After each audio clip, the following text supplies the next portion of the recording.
Hello and welcome to my second episode on Adobe Illustrator for beginners, and on this particular video we are going to learn how to use a clipping mask in Adobe Illustrator.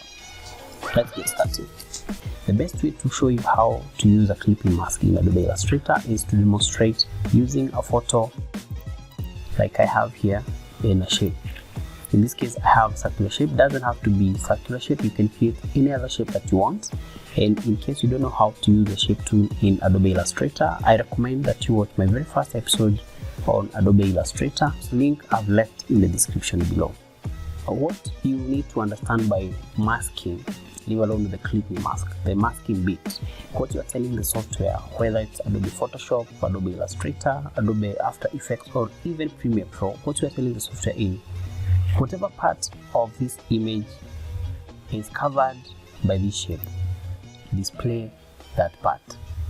And also, whatever part that will not be covered by this shape, please don't display it. Let me illustrate.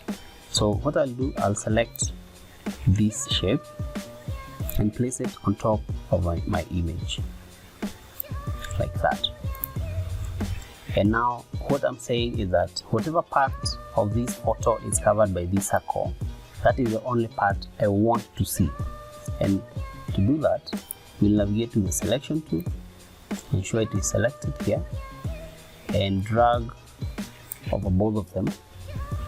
Then right click, navigate to make clipping mask and click once.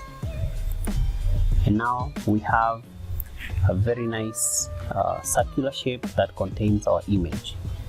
In case we want to reposition, probably we are not happy with how the mains of these layouts are visible, so we can double click and move the image around. In case we even want to scale it, alright, up and down, you can do that as well.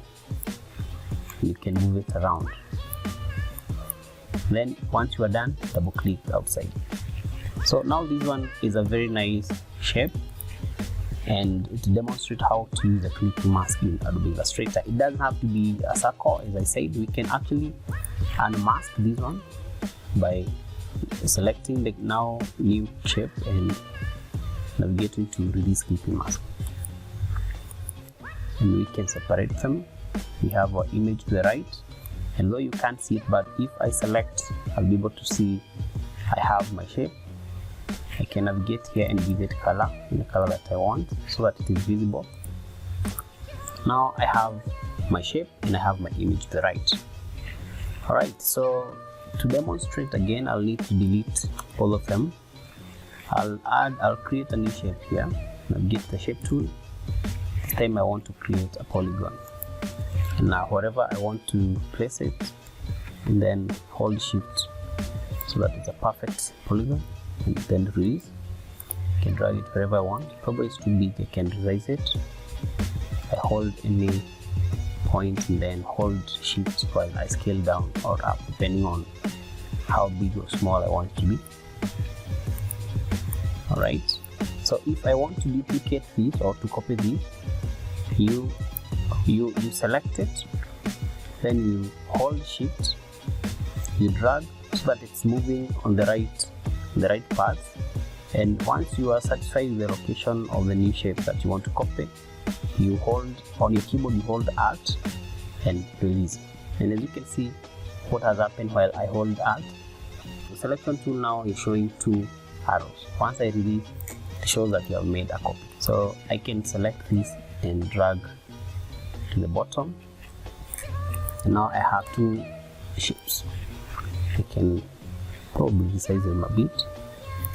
If I want to copy them again, I'll select both of them like that, and then hold shift so that I can move them to the right. And once I'm satisfied with the new location, before releasing anything, I hold Alt. I have my two, as you can see, two arrows now, and release. Okay, so I want this to move. I want to position it probably like that till I'm satisfied, and then I release. I have now my several shapes and I want to use them as a clipping mask. So let me first bring another image here. I have a photo of London that I got from Pixels. It's too big, so I can probably resize it. Okay, until I'm satisfied. I want to use those shapes to mask out some part of this photo.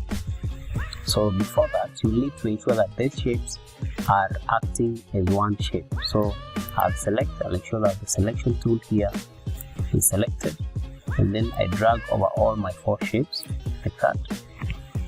And then I'll navigate to Window and look for a tool called the Path Finder.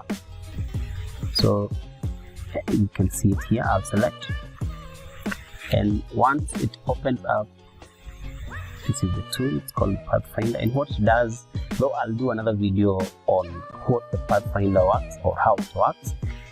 In this point, I'll completely ignore so many of. In this point, you just want to join them in the group. So I'll navigate to shape modes, and I will unite. So I'll click unite. Right. So now it is acting as one shape, but I need to make it a compound shape so that it can act now as a complete shape. So I'll ensure it is selected. Now this is acting as one object. Alright, but I need to make it a compound object which we can now use to mask out. So what I'll do with the shape selected, I'll navigate to Object, Compound Path, then Make.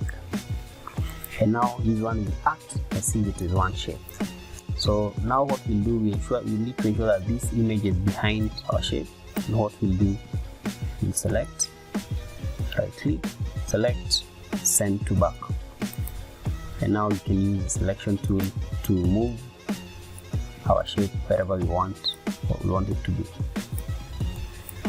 Okay, in case we want to make this one a bit bigger, we can scale it up. And once we are satisfied with the new location, you can even rotate the shape if you want.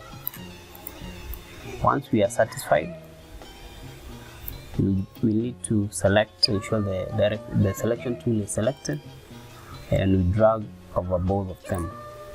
And once that has happened, we right click and then select Make Clipping Mask. And now we have a very beautiful shape which we can use to make a flyer or a brochure if we so desire. Okay, so guys, that's how we use the clipping mask to make some very nice shapes of images that we can use. In case you have any question, feel free to leave them on the comment section. I'll be very happy to clarify. Thank you so much for watching, and I'll see you in my next video.